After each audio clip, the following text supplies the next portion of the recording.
It is 2026 and I'm going to share a couple of tips how you can be more efficient when editing inside of DaVinci Resolve, so let's get to it.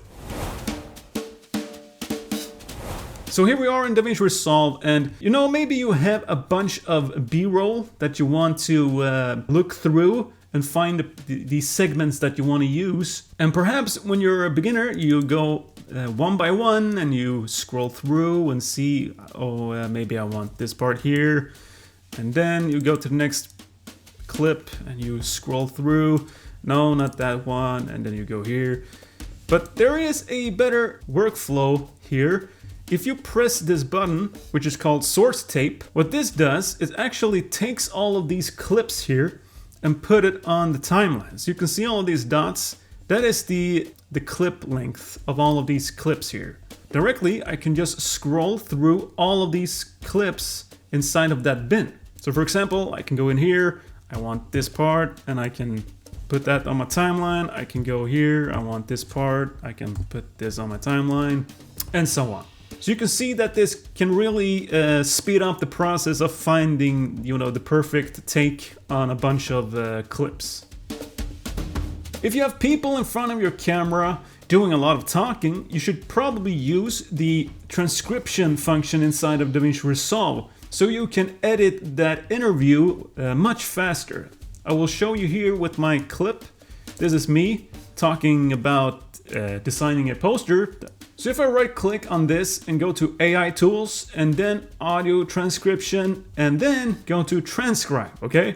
So we press that one and now DaVinci Resolve will transcribe this clip so that we can get what I'm saying inside of that video as a text.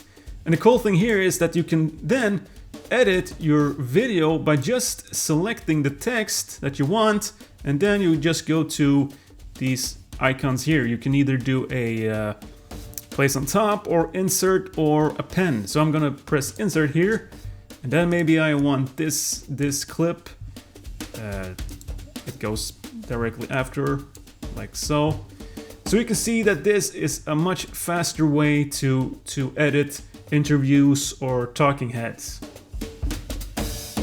I'm going to show you one of my favorite keyboard shortcuts. So let's say we have these 3 clips here, and I want to move this in the middle to either left or right. And normally with mouse, you gotta, make room for the clip here and then move it all the way here. And then remove the space, and then collapse it back here. So that's a lot of clicks with the mouse. So instead of using the mouse, we can use Command Shift dot and comma. So if I press these 2 buttons here, you can see that I'm swapping my clip either right with the dot, or with the comma, I'm going left. So that is a super speedy way to move the clips around with minimum clicks with the mouse. Okay, for my last tip, let's say that you want to go through this clip here and go and mark these parts that you want, like this, with in and out with I and O on the keyboard. And then you want to use insert, which is F9 on the keyboard. So usually you have to press function here on my MacBook keyboard to get to the F9 command.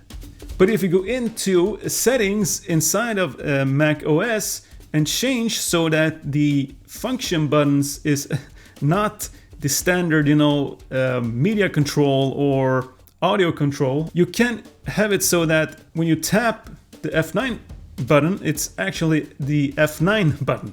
Now, when I just press F9, I will do an insert here. And this is great because that means that you don't have to use 2 hands to get to the F9 button. So let's demonstrate this. I'm here in my clip and I am pressing I and O. So I mark that segment and then I just go up with my hand and press F9, and then I can continue doing in and out, then press F9, and then continue, go in and out, press F9. So you can see that by just using one hand, I am very fast here, marking the segments on my clip and then inserting it into my timeline. Okay, so a last bonus tip. So if you find that after you have inserted your clip into your timeline, and you see that now you're controlling the timeline with the JKL command on your keyboard, that means that you have to go back to your clip by double clicking it or pressing Q, and then go in and mark your segment here, and then go and insert that one. And now you're back to the timeline once again. It's driving you mad because it drove me mad. There is a setting that we can change so that we always stick to the clip and don't go over to the timeline. And you find that setting over here in the edit page, going down here to edit options, and then here, switch to timeline after edit. So we want to turn this off like so. So now when we are in our clip here, you can see our clip, and then I mark my segment, and then I press F9. I'm still in the clip, as you can see. I'm not controlling the timeline playback. So we can do that one more time, in and out, F9. I'm still in the clip. So this is also very useful to speed things up, so you don't have to go and double click the clip once you have done your edit or inserted your clip, or having to press Q on the keyboard. Okay, so that wraps up this video, and I hope this was helpful. And if you got any questions for me, let me know in the comment section, and I will see you in the next one. Bye!